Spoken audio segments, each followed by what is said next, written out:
Yélé, bienvenue dans ce nouvel épisode d'Issalé, le grain de sel de la tech martiniquaise. On prend les mêmes et on recommence. Donc je suis Eric, je suis votre hôte pour cet épisode de podcast. Et merci donc d'être avec nous de nouveau, Roland et Error, l'infatigable passionné d'innovation, de nouvelles technologies, de la blockchain à l'intelligence artificielle, en passant par, c'est quoi maintenant ? L'intelligence artificielle, effectivement, c'est vraiment le sujet du moment qui revient à sa planète et qui touche la Martinique également. Donc, on suit ça de près. Yes. Et puis, notre charmante Barbara, qui est Babaven sur les réseaux. Notre businesswoman, influenceuse, maman, geekette, engagée. Ça va bien? Qui fait de la moto. C'est ça. Vous allez bien? Ouais. Super. Good. Yes. Comme d'habitude, on va commencer par remercier nos partenaires Nasdi et Tan Studio. Notre cher ami GG, gros big up. Je vous invite à vous connecter à son Instagram Tan Audio. Les nouvelles arrivent très bientôt. Avec de très beaux projets pour le monde du podcast en Martinique. Je n'en dis pas plus. Je profite également pour remercier tous ceux qui ont écouté le précédent épisode, qui ont aimé, qui ont liké, qui ont partagé, ont laissé un petit commentaire pour féliciter ou pour améliorer le concept. Real big up. Et pour les autres, vous pouvez vous rattraper sur toutes les plateformes de streaming en ligne. Donc on est sur Spotify, Deezer, Amazon Music, Audible, Apple Music, Google Podcast et sur YouTube également. Donc vous pouvez retrouver le podcast en vidéo, enfin sans nos têtes pour le moment, mais voilà. Bientôt. Et pour ceux qui nous écoutent pour la première fois, on va peut-être présenter ce qu'est Issalé. Donc c'est un podcast grand public qui traite de sujets de société avec un regard original, celui des acteurs du numérique. Alors pourquoi on propose ce podcast ? Parce que le digital prend de plus en plus de place dans nos vies, mais que son impact est peu connu. L'impact sur la société. Donc on parlera pas forcément de technologie et uniquement de technologie, mais plutôt des usages qui en sont faits. Donc quels sont les usages des professionnels, des citoyens au quotidien, quels sont les apports des nouvelles technologies auprès des institutions publiques, du monde économique et de la société civile. Bienvenue dans cet épisode d'Issalé.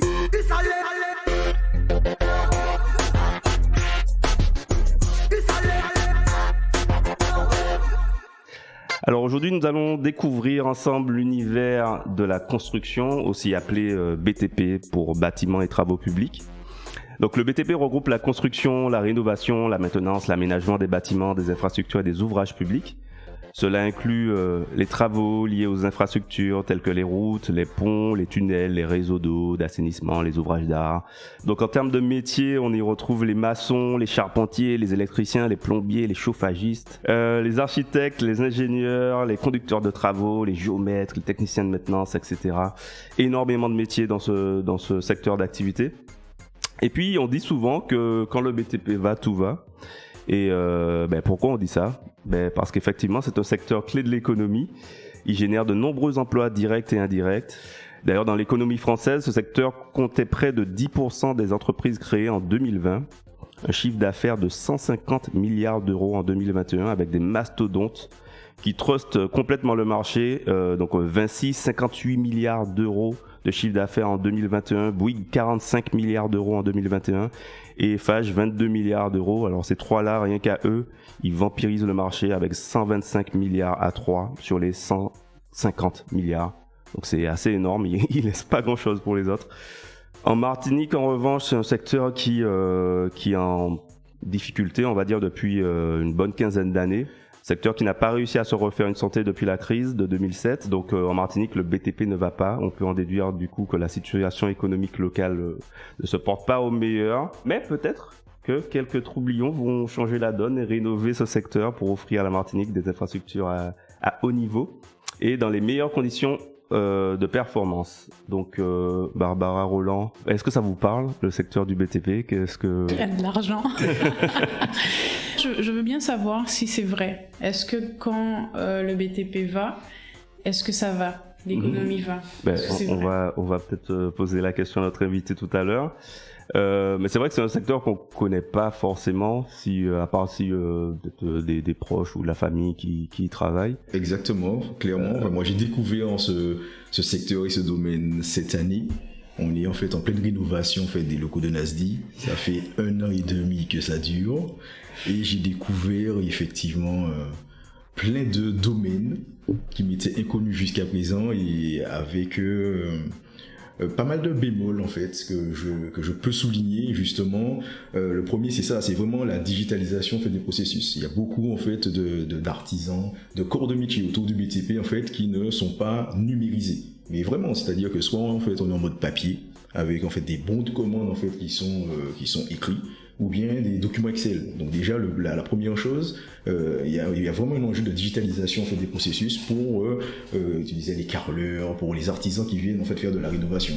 Donc ça c'est la première chose en fait qui m'a frappé, c'est que voilà, il y a plein de choses à faire. Enfin, le numérique peut vraiment apporter à ce secteur pour pouvoir améliorer la productivité de ces artisans effectivement. Ouais, c'est vrai que sur aussi la question de la planification, ça c'est un gros problème des ouvriers, des artisans qui promettent des dates, des rendez-vous, etc., et qui sont rarement au rendez-vous. La gestion de projet. Exactement. Ouais. Donc c'est vrai que c'est de l'extérieur, en tout cas pour nous qui n'y connaissons rien, c'est un peu l'image du retour classique, de comprendre comment ça fonctionne et pourquoi c'est aussi difficile de travailler avec des professionnels de ce secteur. Exact. Ok, merci. Donc on va présenter du coup notre invité, donc spécialiste du secteur, donc David Génaud. Bienvenue David. Merci. Alors David, tu as une expérience de près de 20 ans dans le domaine de la construction et des travaux publics. Ok, tu as été technicien en électricité, électronique, électromécanique. C'est ça. Et tu as également travaillé pendant plus de 10 ans à Paris, dans le groupe Bon Marché, où tu as été assistant responsable d'exploitation. Ça a commencé comme ça, oui. Ok, et aujourd'hui, donc tu rentres en Martinique pour créer ta structure depuis juillet 2022. C'est ça. Est-ce que tu peux du coup me préciser, parce que peut-être que j'ai pas été précis sur ton parcours, comment tu en es arrivé là? D'accord. Alors, j'ai quitté la Martinique en 2004 en tant qu'électricien, donc j'ai été formé au métier de l'électricité, électrotechnique, pour arriver dans l'armée de terre entre 2005 et 2010 en tant qu'électromécanicien sur le groupe électrogène. Donc une belle mission, des missions à travers la planète, Côte d'Ivoire, Afrique et la partie Afrique et côté Liban aussi. Et pour pouvoir me retrouver après en 2010 dans la direction des opérations travaux du groupe LVMH, Le Bon Marché. Là, j'ai eu les responsabilités, première responsabilité en tant que conducteur de travaux pour devenir en gros le chargé d'opération qui s'occupe de la partie conception pour amener à la partie réalisation puis suivi de l'exploitation. Donc ça a été mon petit parcours sur la dizaine d'années sur la métropole. Mais concrètement, ça consistait à quoi? Quel type de projet tu as suivi? Quels ont été tes challenges?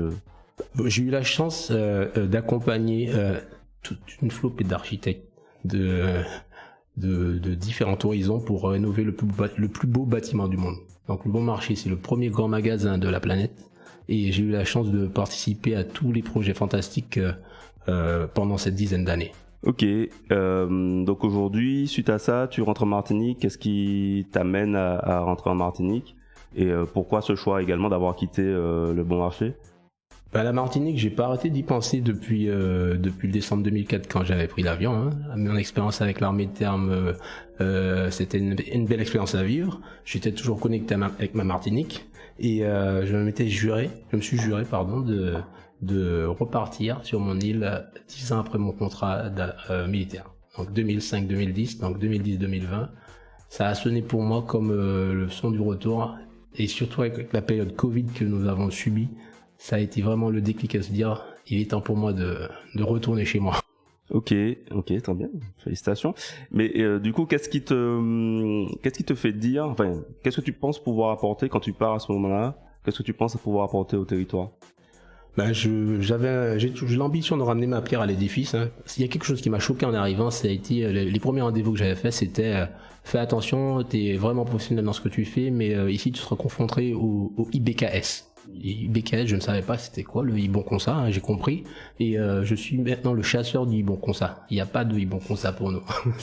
c'est ramener le service, la qualité et faire monter le niveau du service. Et comme Roland disait, ramener la digitalisation qui m'a permis à moi de faire beaucoup de choses avec des fois très peu de moyens, avec un peu d'ingéniosité, on peut faire beaucoup de choses et ça fait monter le niveau de service. Ok.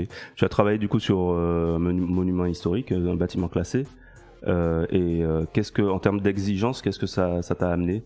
Ben c'est la rigueur en permanence parce que on a tout le temps été confronté à différents challenges. Travailler sur un bâtiment classé au patrimoine, c'est respecter les vœux des architectes des bâtiments de France et de l'autre côté, c'est réaliser les projets futuristes de certains architectes. Quand on travaille dans un bâtiment de luxe, il y a un standing à avoir. Ok. Tu m'as dit aussi que du coup c'est un grand magasin, donc c'est un lieu qui vit en permanence. Comment ça s'est passé du coup pour les travaux? Exactement, donc le brassage, faire collaborer clients et entreprises, surtout par exemple pour le bon marché, un magasin de luxe, où on avait des contraintes, déjà la contrainte architecturale, respect des architectes, respect de la direction pour ne pas mélanger employés, salariés et clients. Et employés du bâtiment, salariés du magasin et clients. Et tout le temps ça a été pour nous une sorte de gros casse-tête à trouver des solutions pour ne pas froisser la clientèle, la direction et permettre de mener des travaux dans les conditions réglementaires. Ok. En termes de métier, tu as travaillé, coordonné quel corps de métier? J'ai eu la chance d'accompagner tous les corps de métier. Donc, quand on parle de restauration de bâtiments de superficie de 100 000 m², ça parle de tous les corps d'état, de la toiture jusqu'à la partie étanchéité des sols. Donc, ça a été pour moi une belle expérience pour connaître le métier de chacun, pour me permettre de monter en compétence. Et c'est cette compétence-là que je souhaite faire profiter de la Martinique aujourd'hui. D'accord. Tu es revenu en Martinique et tu as créé ta structure DG Consulting et tu as également la marque Suivi Visio. Est-ce que tu peux nous en parler? Oui, DG Consulting, c'est une structure qui permet d'apporter un service sur la partie assistance à maîtrise d'ouvrage. Donc tout ce qui est préparation administrative, technique, financière pour un projet, DG Consulting est là pour ça. Suivisio, c'est la partie où j'ai mis un peu d'innovation dans ma manière de travailler. Donc, grâce à Suivisio, j'ai réalisé des visites virtuelles. Les visites virtuelles m'ont permis d'être en relation avec des clients qui ne pouvaient pas se déplacer. Donc, j'utilise des caméras 3D qui me permettent de scanner l'ensemble des surfaces pour retranscrire sur des clones en 3 dimensions qui permettent aux clients d'être en immersion virtuelle pour contrôler l'avancement de leurs travaux. D'accord. Ouais. Barbara, tu avais une question du coup? Oui, en fait, tout à l'heure, tu nous parlais Le Bon Marché, qui est un bâtiment qui se trouve à Paris. Alors, ma question, c'est est-ce que quand tu reviens en Martinique, c'est pas trop dévalorisant par rapport au chantier que tu as pu avoir ailleurs? Pas du tout, parce que moi je suis à la recherche de challenge, même au Bon Marché, divers missions, j'étais vraiment intéressé par des missions assez complexes, assez techniques, faire des petits locaux, faire des espaces un peu compliqués qui faisaient appel à beaucoup de technicité, et en arrivant en Martinique ça a été la même chose, donc des belles expériences dès mon arrivée, où j'ai eu des clients qui m'ont dit la même chose que toi, en pensant qu'avec tout ce que j'avais pu voir, j'aurais pu être un peu fatigué. Et non, et dans le BTP, tous les jours, chaque projet a sa spécificité, ce qui permet de pouvoir toujours trouver des solutions pour faire autrement. Et quelle est la différence en fait entre un chantier comme ceux que tu peux avoir à Paris, par exemple, je prends Paris comme exemple, et ceux que tu peux avoir ici? En termes de technicité, en termes de travaux, en termes de tout? De délai, en termes de problématiques, comme par exemple je sais que en Martinique on a souvent des problèmes d'indivision, donc je sais qu'avant de commencer des travaux il faut déjà avoir résolu tout ça. En général les problèmes se ressemblent, Martinique ou ailleurs, les problématiques sont similaires. Sur la métropole, on a pu avoir beaucoup de problématiques avec les syndics de copropriété, donc ce n'est pas l'indivision, mais c'est faire face à toutes les contraintes des voisins. et toutes les réglementations aussi, en plein cœur de Paris. Donc faire des travaux sur un bâtiment classé au patrimoine, c'est se mettre à vue toutes les unes internet. Donc on recevait beaucoup de réclamations via Twitter dès lors où on commençait à poser un échafaudage au bord de la route. Et en Martinique, je dirais que les problématiques sont autres. Hein. Donc on parlera de l'indivision, mais on parlera aussi des parties de délai, planning, toutes ces choses-là. Pour moi, elles se ressemblent. Pour toi, en Martinique, depuis que tu es arrivé, est-ce que tu as identifié des freins au développement de ce secteur, puisqu'on dit que c'est un secteur qui est en retard par rapport au national? Qu'est-ce que tu as identifié de ton côté? Pour ma part, en tant que consultant, courtier en travaux, ma problématique première, ça a été déjà la différence des prix. Oui. Il y a un coût qui est différent, qui est pour moi le premier frein à toutes les avancées. Et je découvre de jour en jour certains blocages. C'est petit, il faut connaître du monde pour pouvoir avancer sur certaines choses. Mais le volet financier qui mène le monde, c'est un gros frein pour faire avancer des sujets ici. Ok. Tu nous as parlé de Suvisio, donc de visite virtuelle. Est-ce que tu connais d'autres technologies aujourd'hui qui peuvent bouleverser ce marché de la construction? Oui, aujourd'hui le monde de l'innovation se mêle à tout depuis l'arrivée des GPT, de toutes ces choses-là. Les imprimantes 3D à l'échelle humaine qui se mettent à couler du béton pour pouvoir réaliser des constructions.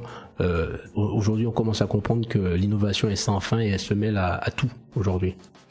Est-ce que cela pourrait réduire les coûts que nous on a en Martinique pour la construction de bâtiments ? Bonne question. En mêlant innovation, intelligence, toutes ces choses-là ne pourront que permettre à optimiser les coûts. Oui, moi je dis oui, surtout dans le phénomène mondial que nous sommes en train de vivre, c'est le réemploi. Le upcycling, donc tout ce qui est utilisation des déchets pour pouvoir les transformer en nouveaux matériaux, nous avons intérêt à nous pencher sur cette question-là pour optimiser nos coûts, parce qu'aujourd'hui tout ce que l'on veut, tout ce que l'on souhaite le plus souvent est importé. Aujourd'hui à nous d'apprendre à recycler pour pouvoir faire avec ce qu'on a. Et chez vous, Roland, Barbara, est-ce que vous avez en tête des technologies qui sont appliquées à ce domaine? Oui, enfin, ce qui me vient à l'esprit, c'est beaucoup les logiciels d'architectes comme AutoCAD, Autodesk, ce genre de choses. Et je sais qu'ils ont pris la brèche avec le BIM justement pour pouvoir améliorer ces outils pour modéliser toutes les constructions en amont pour gagner du temps, pour savoir où est-ce qu'on va. Ça va même jusqu'au coût de tous les matériaux, toutes les vis, etc. Donc c'est pas mal, mais voilà, c'est un petit peu la question de tout à l'heure. Est-ce qu'on utilise vraiment ça aujourd'hui en Martinique chez nous? Et si oui, est-ce que le coût est supporté par qui? Par le client final ou par l'entreprise qui les utilise? Juste avant de répondre à la question, David, est-ce que tu peux expliquer aux auditeurs ce que c'est le BIM? La technologie BIM, donc schématiquement c'est la modélisation en 3 dimensions du projet à construire, donc de la maison, de l'immeuble, ce qui permet pour un technicien d'avoir le projet de la phase conception. Donc le BIM permet de penser, imaginer du bâtiment que l'on souhaite faire, jusqu'à la phase exploitation plus destruction du bâtiment. Donc c'est en gros c'est le passeport du bâtiment. Ce qui permettra à tous les opérateurs sur la continuité de la vie du bâtiment d'avoir toutes les informations du point A à un point B. D'accord. Et ça, effectivement, aujourd'hui, c'est utilisé en Martinique, pour revenir à la question de Roland? Absolument, en Martinique. Donc, agréablement surpris à mon arrivée. Donc, j'ai eu la chance de rencontrer des partenaires hyper compétents, qualifiés. Et le BIM, la modélisation, toutes ces choses-là, c'est des outils qui sont utilisés depuis plusieurs années par ces personnes en Martinique. Ce que je n'ai pas relativement vu sur Paris. J'avais eu la chance d'être entouré de grands ingénieurs archi, et c'est pas pour autant que le BIM ça a été quelque chose que j'ai pu travailler dessus. Ok, très bien. Je sais qu'on a déjà parlé aussi d'une technologie qui s'appuie sur ce qu'on appelle le time-lapse. Donc c'est la prise d'image récurrente qui permet effectivement de voir l'avancée d'un projet, d'un chantier. Donc au quotidien, on prend une image par jour et on a comme ça un film animé qui permet de voir l'avancée en accéléré. Mais je sais que tu as eu une utilisation un peu particulière de caméras, notamment pendant la période du Covid. Est-ce que tu peux nous en parler, parce que j'ai trouvé ça assez innovant et intéressant. Exactement. Donc pendant la période du Covid, il a fallu ne pas arrêter les chantiers sur Paris pour ma part.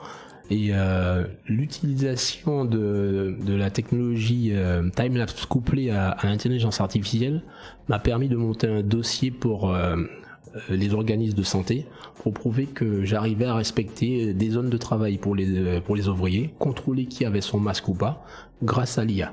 Donc l'IA me permettait de détecter qui avait son masque, qui avait son gilet fluo, qui travaille à moins d'1 mètre d'intervalle l'un de l'autre. Et grâce à ça, on a pu montrer patte blanche pour pouvoir redémarrer nos chantiers sur un laps de temps. D'accord. Donc, du coup là, c'est un outil qui est appliqué à la question de la sécurité. Du coup, effectivement, vérifier que les ouvriers portent bien leurs équipements de sécurité, qui sont là également, je suppose, et qui travaillent dans les meilleures conditions. Exactement. Il y avait le sujet aussi de la distanciation entre personnes, donc ça surveille ce genre de choses-là. D'accord, très bien. Moi, j'ai découvert ça lorsque la Chine a lancé son hôpital en 10 jours. C'était impressionnant. On avait sur YouTube, en fait, 24 heures sur 24, le chantier. Et on pouvait voir justement l'évolution tous les jours de comment ils avançaient sur le chantier. Donc, c'est vrai que c'est super innovant.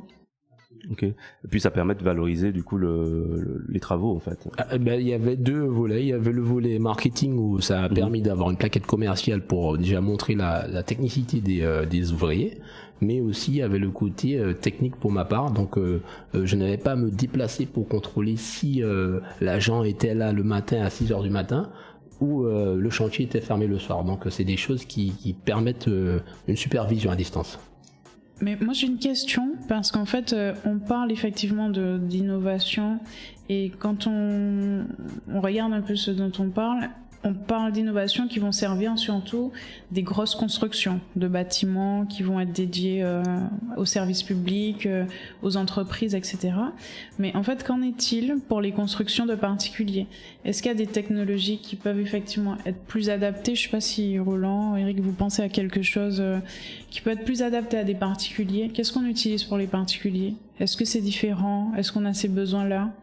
Pour les particuliers, pour moi, ce serait la même problématique. C'est les mêmes outils qui sont utilisés, c'est juste l'échelle qui est différente. Mais un client qui veut faire une rénovation de maison en Martinique, mais qui vit à New York, avoir une visite virtuelle de l'avancée de ses travaux, ça sera aussi parlant pour lui. Il pourra mettre ses lunettes de 3D ou même surfer sur son ordinateur. Ça sera aussi parlant pour lui que pour la démolition de la cathédrale, par exemple. Et au niveau des coûts, ça restera abordable pour un particulier ? Oui. Ok. Après, donc, ça fait maintenant combien de temps que tu travailles en Martinique, tu développes ta structure ? Depuis 8 mois en Martinique. Ok. Et quelles sont tes ambitions, du coup, sur ce territoire ? La première ambition, comme je disais au début, c'est lutter contre le phénomène du IBKS et de m'entourer d'un parterre de professionnels pour pouvoir passer à une autre dimension. La Martinique mérite son savoir-faire. Elle a les compétences. Elle a les compétences humaines. Aujourd'hui, c'est à nous de trouver la solution pour permettre de monter en gamme de compétences. Et justement, pour monter en gamme de compétences, en fait, tu abordes peut-être le sujet de la formation. La formation, en fait, des artisans, suivant peut-être ces nouvelles technologies, aussi ces technologies-là. Est-ce que, justement, tu as identifié des organismes de formation ? Est-ce que toi, c'est quelque chose, en fait, sur lequel tu veux te positionner ? Je suis en contact avec les organismes de formation et c'est exactement le sujet, parce qu'à mon arrivée au mois de juillet, j'ai passé plusieurs semaines à contacter toutes les agences intérim, parce que j'étais en partenariat en tant que consultant sur beaucoup de projets BTP, et difficile pour nous de trouver des professionnels en Martinique. C'est a été la problématique où j'en avais bien compris que la spécificité technique était en manque, et même au niveau des centres de formation, c'était là où il y avait le problème. D'accord, donc, alors tout à l'heure tu nous dis qu'effectivement tu te trouves agréablement surpris, en fait tu utilises déjà tout ce qui est BIM, et en même temps il y a un manque de formation, donc c'est en fonction de la grosseur du projet ou des projets, ou c'est comment tu arbitres tout ça ? Pour l'instant, ce que je constate, c'est qu'il y a pas mal d'autodidactes qui se sont lancés à se former sur les logiciels. et c'est eux qui commencent à prendre place sur le marché pour pouvoir bientôt proposer des services de formation à des organismes. Tu avais... Ouais, moi je voulais parler d'Artefact, parce que c'est une société qui est quand même ici, okay. Et qui justement, eux, ils ont une technologie qui est assez intéressante, puisqu'ils ils couvrent des pylônes. Vous savez, des trucs des réseaux là. Les GSM.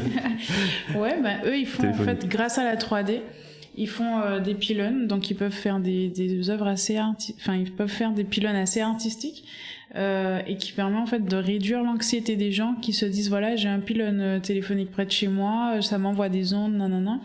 Et je voulais juste faire un petit détour par là parce que je trouve que ça rentre dans le sujet. Ok. Et du coup, c'est de l'impression 3D. C'est de l'impression 3D. Et du coup, ils font du béton. Je pense qu'ils ont même en fait une technologie spécifique parce que c'est réutilisable. Ils ont beaucoup d'éco-conception. Donc, je pense que ça peut être un autre sujet, mais c'est vraiment génial. Oui. De toute façon, je pense que la durabilité, etc., c'est vraiment les enjeux de ce secteur-là. Il y a un phénomène qu'on retrouve en Martinique, c'est la difficulté à réhabiliter des constructions existantes. On se retrouve beaucoup avec des bâtiments qui finissent par être abandonnés, qui finissent par être démolis au final et qui peuvent être valorisés mais qui ne le sont pas. Est-ce que tu as identifié cela? Est-ce que c'est quelque chose qui te parle, qui t'inquiète, qui te questionne? Ça me questionne beaucoup parce que on va retourner sur le sujet de l'indivision. C'est la première problématique, je pense, sur notre île. On n'arrête pas d'en parler et malheureusement, certaines bâtisses, elles tombent sur elles-mêmes. Pour des raisons peut-être familiales. Oui, mais est-ce que aussi ce serait pas lié à aussi un peu un phénomène où les gens veulent construire leur maison telle qu'ils veulent, on parle vraiment de l'habitat, plutôt que de se dire au final une maison c'est pour simplement y vivre et qu'on peut s'accommoder, rénover, reprendre une maison pour qu'elle s'adapte en fait à notre mode de vie. Est-ce que c'est pas aussi cette sensibilisation là qui pourrait manquer aux Martiniquais, de se dire il y a du foncier disponible et simplement on peut le reprendre avec un architecte, etc., sur une construction existante. Ça c'est quelque chose d'intéressant parce qu'aujourd'hui c'est un peu une partie de mon travail, c'est l'accompagnement, c'est le programme, c'est la sensibilisation et c'est là où je commence à voir pas mal de sujets où j'interviens en tant que consultant pour rattraper les problèmes, parce que à la base la personne n'a pas été informée de la capacité à rénover ou peut-être l'a fait par elle-même, et aujourd'hui c'est ce phénomène où on a tout le temps on ne sait pas comment faire. D'accord. Du coup, à quel moment on fait appel à toi concrètement? Est-ce que c'est avant de lancer des travaux? Est-ce qu'on fait appel à toi en tant que particulier, en tant que société?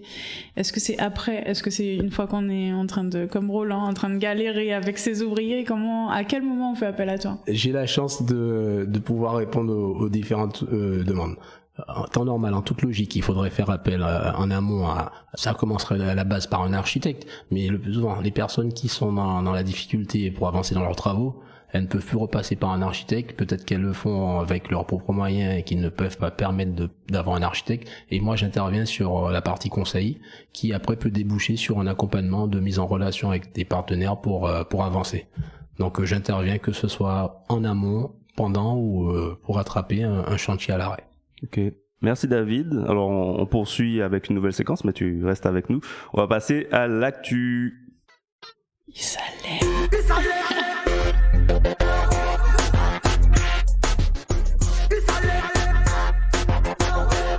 Yes, alors moi j'ai une petite actualité sur le sujet du BTP avec le labo du BTP. Donc c'est un programme qui a été développé par Action Logement et la Coup Digital, qui a été lancé en décembre 2022.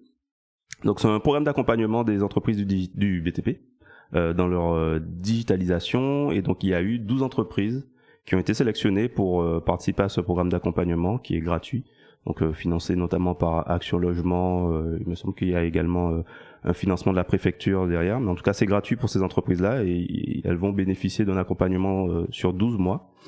Donc les sujets, c'est la planification des chantiers, la gestion des stocks, des approvisionnements, la recherche également de clients, donc la partie commerciale, le positionnement, marché, donc marketing, et puis l'innovation, donc comment développer de nouveaux produits, de nouveaux services. Alors c'est un programme qui est ambitieux avec des indicateurs, des objectifs chiffrés, donc augmenter la capacité de production de ces entreprises de 30%, réduire les délais d'instruction, contractualisation de 50%, améliorer les flux de trésorerie pour réduire le besoin en fonds de roulement en jour de 15%. Donc il y a vraiment de belles ambitions. Donc j'en parle en actualité. Pour le moment, on verra comment ça se déroule, mais en tout cas c'est un programme intéressant à suivre et qui pourrait du coup permettre à l'ensemble de la filière d'en profiter. Donc tant mieux, on regarde ça de près. Vous aviez des actualités aussi de votre côté, des sujets Oui, l'actu de la semaine, j'ai participé, c'était à Skill for Campus, à une conférence en fait sur encore l'intelligence artificielle. Comme je disais, c'est vraiment le sujet du moment, avec Monsieur Richard Hannock, qui est un professeur de l'université des Antilles, qui a travaillé en fait dans un labo de recherche à Sony au Japon initialement, et là qui travaille pour Google Research. Donc il a abordé, en fait le sujet c'était comment l'IA peut contribuer à développer justement le business de nos entreprises en fait en Martinique. Voilà, c'était un événement assez intéressant, beaucoup de non-réponses. Parce que c'est un peu ça ma question, c'est quoi les réponses à la question? Beaucoup d'incertitudes en fait finalement qu'engendre le sujet, malgré justement les experts qui travaillent vraiment. Alors le Google Research, c'est un département, enfin c'est une entreprise dans Alphabet qui n'est pas le Google que l'on connaît. Donc Alphabet, c'est la maison mère de Google, exactement, le moteur de recherche. Donc des gens qui sont effectivement qui connaissent un petit peu le sujet.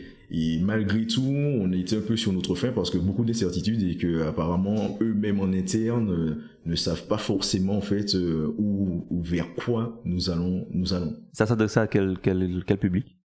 Alors finalement, ça s'adressait à un public, à tout le monde. Je pensais que ça aurait été effectivement une présentation en fait scientifique, un petit peu réseau de neurones, comment fonctionne en fait le machine learning, etc. C'est un petit peu ces sujets de recherche, mais non, c'était vraiment accessible à tout le monde et il n'y a pas du tout eu en fait d'éléments techniques par rapport à ça. Et c'était vraiment un échange en fait avec le public sur le volet un peu sécurité. Alors c'est vrai que là on voit qu'on est très européen sur le coup. C'était le RGPD like comment donc les RGPD, règlement, la gestion, la protection des données. Exactement, toute la partie réglementation.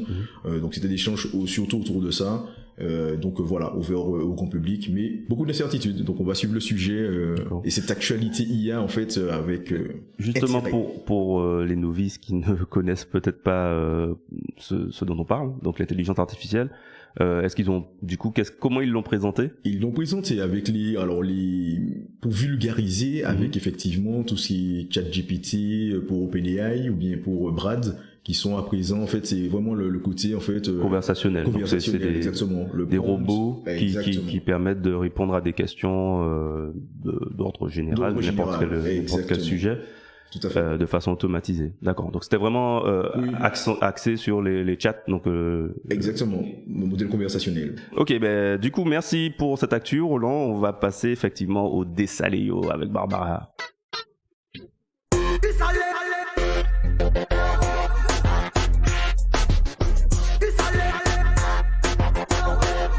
Alors Barbara, tu as énormément envie de nous partager ton Dessaléo du jour. J'ai cru que c'était un poisson d'avril. Oui. Après un lambi. Après un colibri. Après un jeu concours. C'était un jeu concours. Ok. Après Piraté. Un piratage. Qu'est-ce qu'il y a eu d'autre? Après toute cette telenovela qu'on connaît bien, oui. On nous montre le drapeau à l'envers, les gars. J'ai cru que c'était un poisson d'avril. Le drapeau était à l'envers. Comment c'est possible? Qui a fait ça? Pourquoi? Pourquoi? Tout ça pour ça. Tout ça pour ça. Et donc du coup ça c'était mon Dessaléo, parce que je trouve qu'après tout ça quand même, le gars qui était en charge, frère, t'as une seule chose, monter le drapeau, et tu le fais mal Donc, est-ce que tu l'as fait la veille et tu t'es dit, bon, c'était bon, t'as saboté, t'as pas revérifié? Est-ce que tout simplement tu l'as fait à l'envers? Est-ce que c'était fait exprès? Enfin, je comprends pas. La main sur le cœur. Il était pas d'accord. La main sur le cœur. Ça, c'était beau. La main sur le cœur. On regarde monter un drapeau qui était monté à l'envers. Ok, merci beaucoup. Non, mais de toute façon, tout ça pour ça, de toute façon. Tout ça pour ça. Le RVN de base. On a oublié l'épisode où finalement on reprend un drapeau qui était déjà là. Oui, voilà. C'est ça. Au final, on a une grande partie de la population. Oui. Ça vaut ça. Ouais. Bon, enfin bon, on a un drapeau. Hein. Ouais, ça y est. Là, il a été monté il a été remonté. L'endroit. Voilà, il a été remonté. Donc c'est bon. Je pense que tout le monde connaît son sens maintenant. Donc on va pouvoir passer à autre chose. Et en fait, voilà, j'ai entendu CHTU effectivement s'exprimer à propos du drapeau, ou finalement c'était normalement pour les représentations sportives. Oui, effectivement. Oui, oui. En fait, il disait qu'il va monter les drapeaux sur toutes les écoles, les mairies. Tout à fait. Et en fait, c'était la même chose avec le Lambi. Marie-Jeanne avait dit effectivement que ce serait uniquement pour les événements culturels et sportifs. Et au final, il a été monté sur des bâtiments Tout à fait. des collectivités. Bâtiments, on en voit un là qui est monté sur un bâtiment de la collectivité. Donc c'est officialisé un drapeau concours. Alors moi très bien. Tout moi ça qui finalement n'est pas un drapeau concours. Qui finalement est notre drapeau. Qui est notre drapeau. Drapeau de Martinique. Ouais. Très bien. Ok, très bien. Merci Barbara. On passe au e-secret.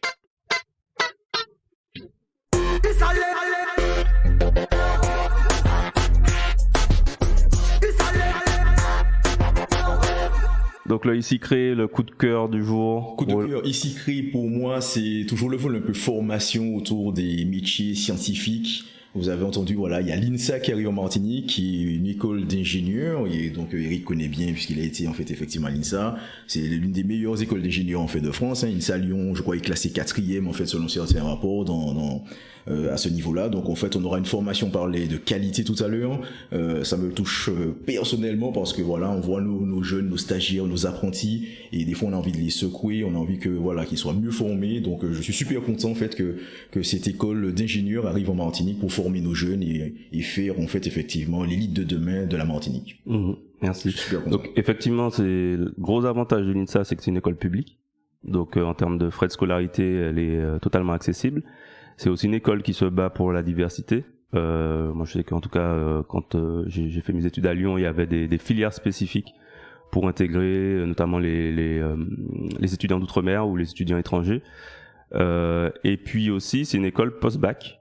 Donc ça veut dire qu'effectivement, dès qu'on a le bac, on peut commencer son cursus préparatoire sans passer par les prépas classiques. Donc c'est plutôt un avantage parce qu'on est davantage en tout cas dans le concret, dans le métier de l'ingénieur, etc., plutôt que quelque chose de très scolaire.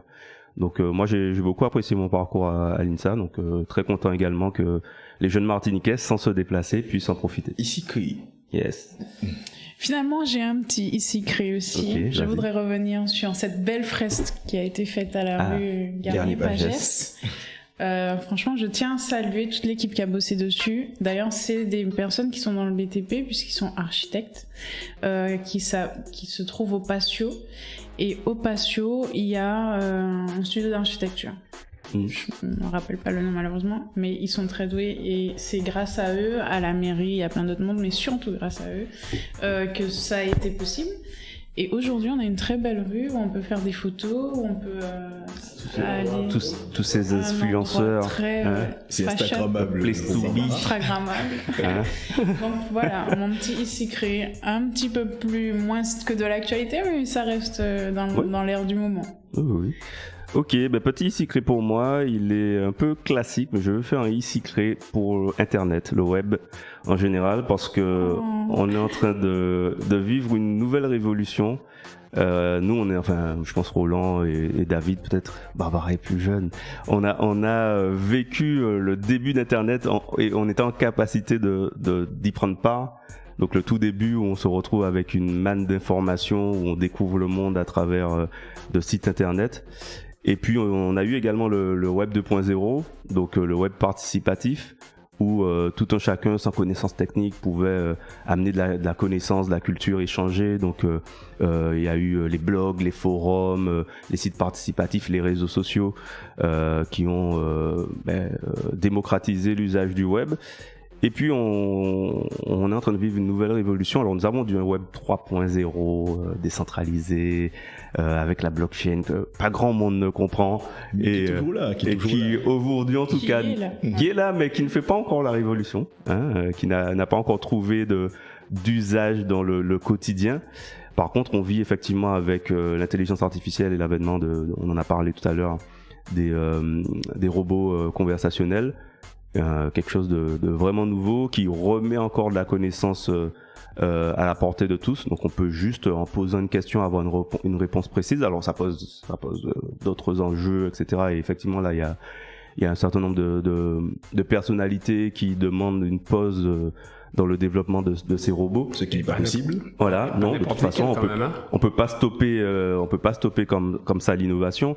Mais alors oui, ça pose des questions, mais personnellement, je préfère poser une question à ChatGPT que d'espérer en avoir une réponse via TikTok. Donc, je pense qu'en termes de qualité, de précision et de véracité des faits, tu insultes l'intelligence humaine? C'est-à-dire que l'intelligence individuelle est à mon sens moins précise qu'une intelligence, pseudo-intelligence, mais basée sur des statistiques, donc qui regroupe une manne d'informations immense et qui du coup permettent de se dire bon, c'est peut-être un peu plus précis. Après ça n'empêche pas qu'il y ait des dérives et donc il faut effectivement vigiler. Mais en termes de concept et d'idées, je voulais saluer ce qui est en train de se passer. Ça va vraiment révolutionner le monde et permettre encore, enfin pour moi je le vois comme ça en fait. C'est certains le voient comme une facilitation, quelque chose de peut-être empêcher les humains de réfléchir et on réfléchit via les robots, mais en fait c'est comme quand on a eu Wikipédia, on a eu le même problème. Les gens copiaient les articles Wikipédia pour faire des comment on appelait ça encore à l'époque, des expos voilà, des exposés, et on avait le même sujet. Ah oui, c'est en train de rendre le truc trop accessible, les gens ne réfléchissent plus. Là on revient sur les mêmes discussions et je pense que ça va s'affiner, mais voilà, on arrive dans quelque chose de nouveau. Mais la très grosse différence en fait entre Wikipédia et ChatGPT, c'est qu'on a quand même un très gros problème d'éthique, parce que il n'y a pas en fait de solution pour l'instant qui va répondre aux problèmes d'éthique que peut poser ChatGPT. Donc en termes d'image, en termes de droit, à la vie privée, en termes de, on a eu des cas de suicide parce que les gens ont eu des conversations tellement deep avec ChatGPT que il est tombé amoureux de ChatGPT. Il pensait que c'était une femme. Alors, c'est vrai il lui a demandé de se suicider, il s'est suicidé. C'est sûr que il y a de vrais problèmes d'éthique qu'on a eu aussi au lancement de Facebook, de TikTok et de toutes les plateformes un petit peu innovantes. Mais là, c'est un vrai sujet. Roland, tu voulais réagir?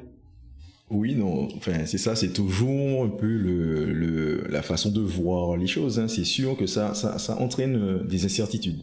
Donc, d'autant plus qu'il faut s'y intéresser pour se préparer. Après la dernière émission sur, je crois que c'était France 5,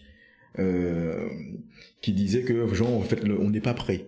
L'être humain n'est pas prêt, donc voilà, typiquement, il faut que l'on se prépare à voir ce qu'il y a derrière, à l'utiliser, à cadrer effectivement quand il faut. Mais je rejoins Eric dessus, en fait, là, on vit vraiment une vraie révolution et qui est vraiment accessible. Là, il y a voilà, c'est limite mon grand-oncle en fait, donc il n'y a pas d'âge qui utilise à présent au quotidien en fait ChatGPT. Il a voilà la facilité en fait de l'information et avoir quand même des retours, des contenus assez pertinents, même si c'est à 80-90%. On vit en fait vraiment une nouvelle révolution dans la technologie. Et puis Non, j'allais dire simplement qu'il n'y a pas que ChatGPT, il y a aussi Brad, et puis les moteurs de recherche. Bing qui a également intégré un module conversationnel qui a l'avantage de sourcer ses réponses, qui commence déjà du coup à répondre à la problématique éthique de d'où vient l'information, comment elle est sélectionnée. On avait un peu le même questionnement sur les moteurs de recherche, comment les résultats remontent, enfin qui décide de qui est premier, etc. Ça peut aussi influencer en fait l'information. Après le danger est réel, hein, clairement. On voit qu'à présent en 30 secondes on arrive en fait à récupérer en fait une voix et à pouvoir la dupliquer. On voit que les avatars à présent en fait c'est carrément en fait des images. On peut pouvoir en faire dire n'importe quoi à n'importe qui en fait aujourd'hui.